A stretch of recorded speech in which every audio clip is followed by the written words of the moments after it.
Hey everyone, how are you going? Claire Williamson here.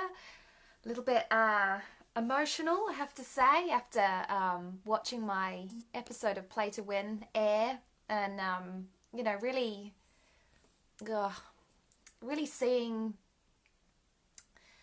the people that I've got to know through the experience and hearing their stories, and really seeing what people go through. We all know that life is really tough. Um, you don't often hear the detail.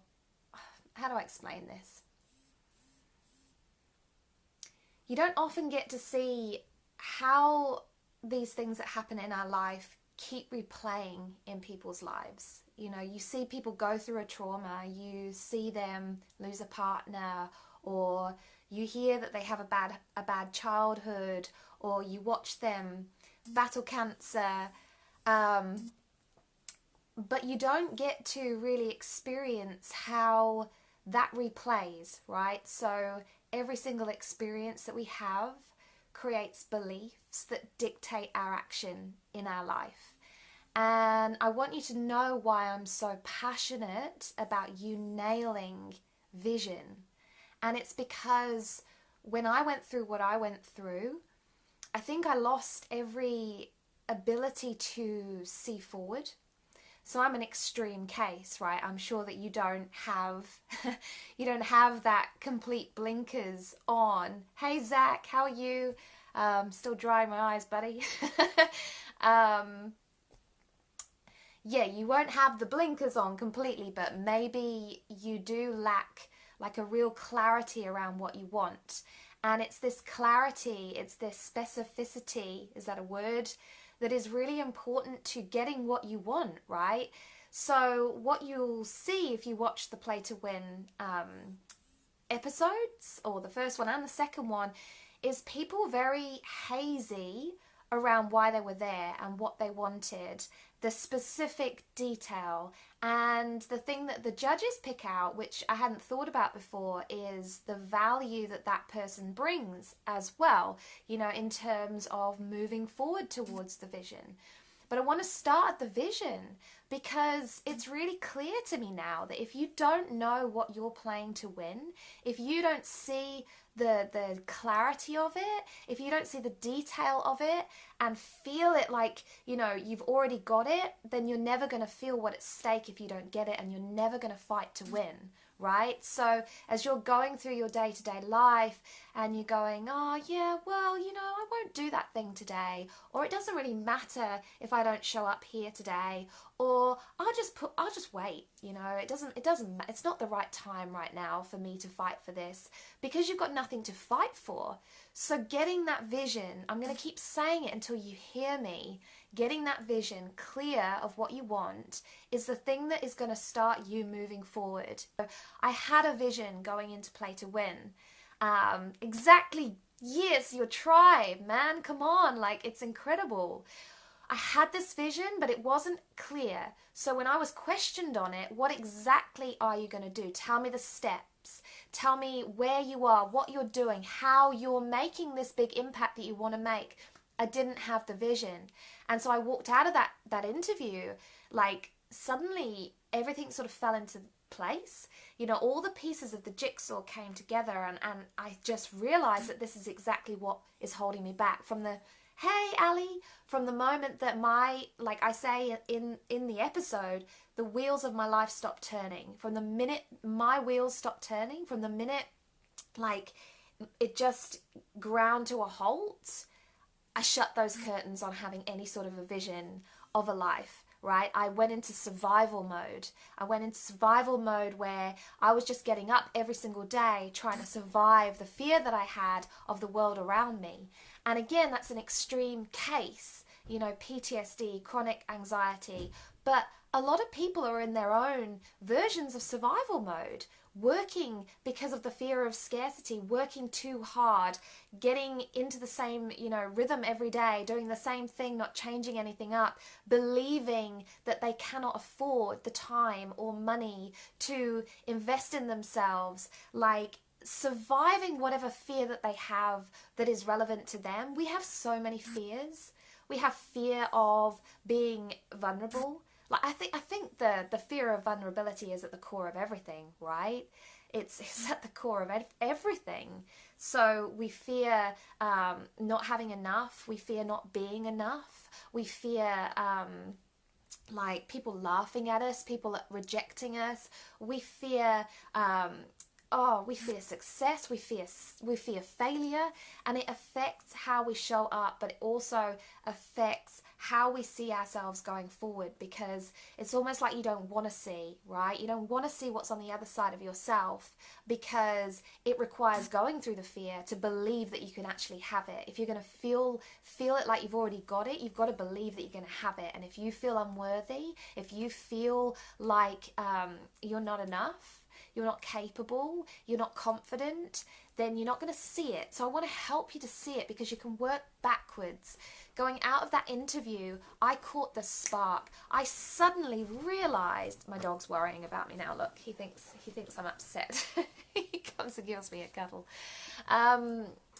It's like, yeah, I suddenly realized what it was I was going to lose, which, oh gosh, I'm okay, buddy. He's my therapy dog. He's my therapy dog. I realized what I was going to lose, and I started playing to win. Okay, so I caught that spark, and that spark hasn't gone out. It has just grown, and it started with that vision.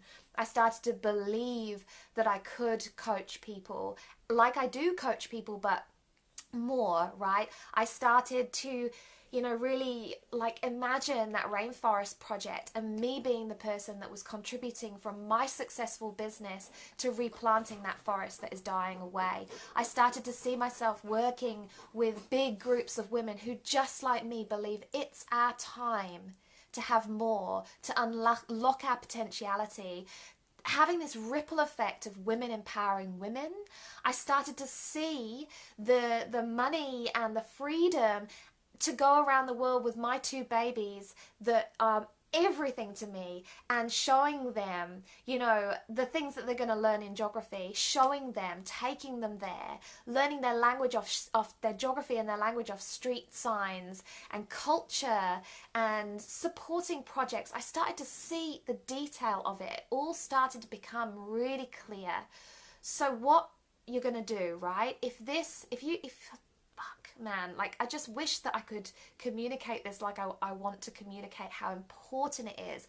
When I asked you for 10 things that you want in your life, I did not want a list of words that don't mean shit all to you. They don't mean anything to me, but do they really mean anything to you? Like, when you read them back to yourself: financial security, more money, what did we have? We had friendship. I'm going to read some out, right? Because I want you to get this: success, peace, happiness, freedom. They're just words, okay? They are just words until you build the picture of what that looks like and who you are to become to live that life. So this is going to take time, right? This is going to take time, because it's hard to see past where you are and the struggle that you're in and the things that are holding you back. And it is really hard to see past the trauma that you've had as well, that a life like that, you are deserving of it, because you are deserving of it, right? So you have to see it. However hard it is to see it, you've got to start putting the picture together. And it takes time, it takes will, it takes taking yourself out of the grind, the hustle. Hi, Olga. And actually, like, investing in yourself, doing the work, not the shit around you work, the work on you. If you want to shift, you have to see where you're shifting to. And an important part of that is seeing who you're going to become. Okay, so instead of a list of words: security, freedom, peace, friendship, what does that look like? Who are your friends? What are they doing? How are you being peaceful? Like, what else did we have? Acceptance. What does that mean? What is the detail of it? Love. Who's loving you? Who are you loving? And I want to go into a part 2 where I want you to understand that everything that you list out is not a gain, right? It's a give. It is about you giving to achieve these things. And that's what I'm saying. It's the person that you are going to become, which requires you to grow, okay? And to grow, we need to stop.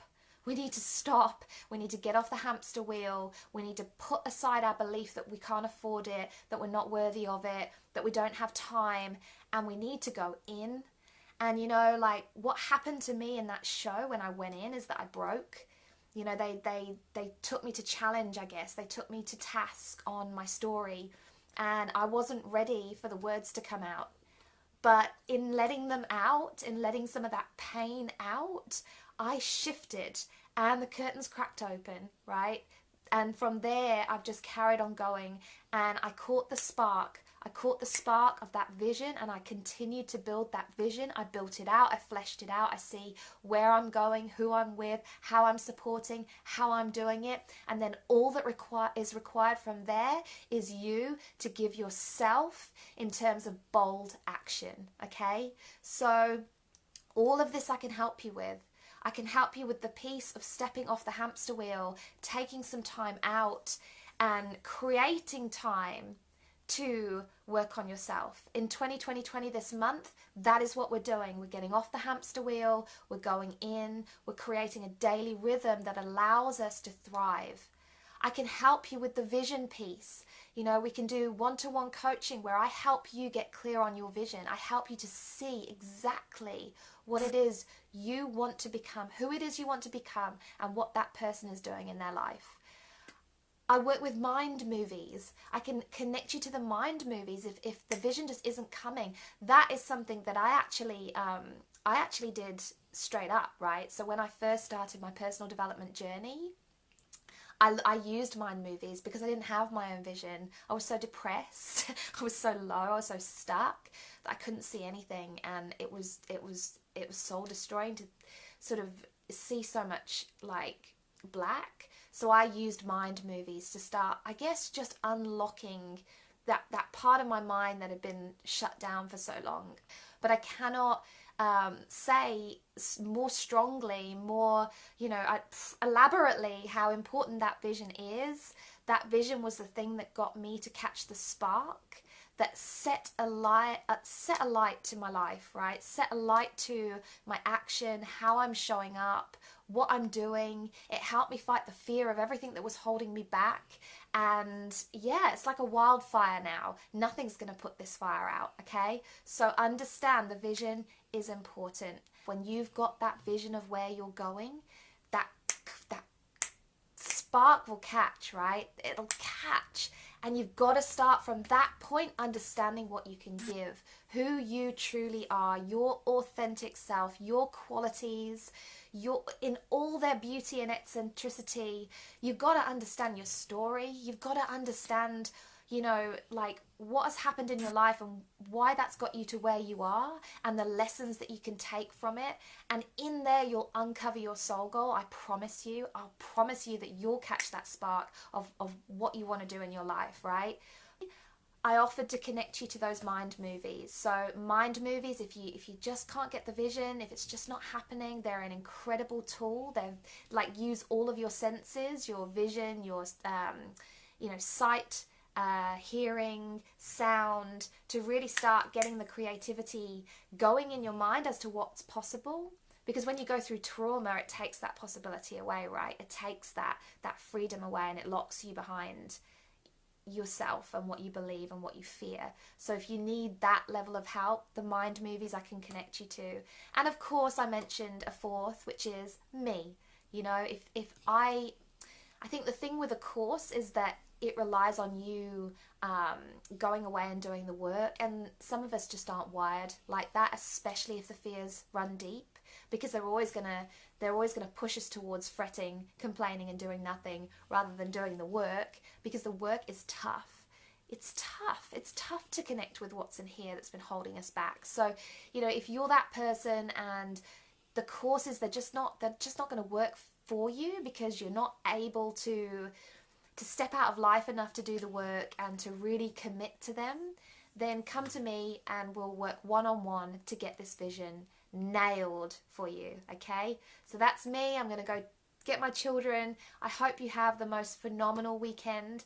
It's Celebration Friday, so I'm going to be dancing my heart out like never before this afternoon to celebrate. I've got so much to celebrate right now. I feel alongside the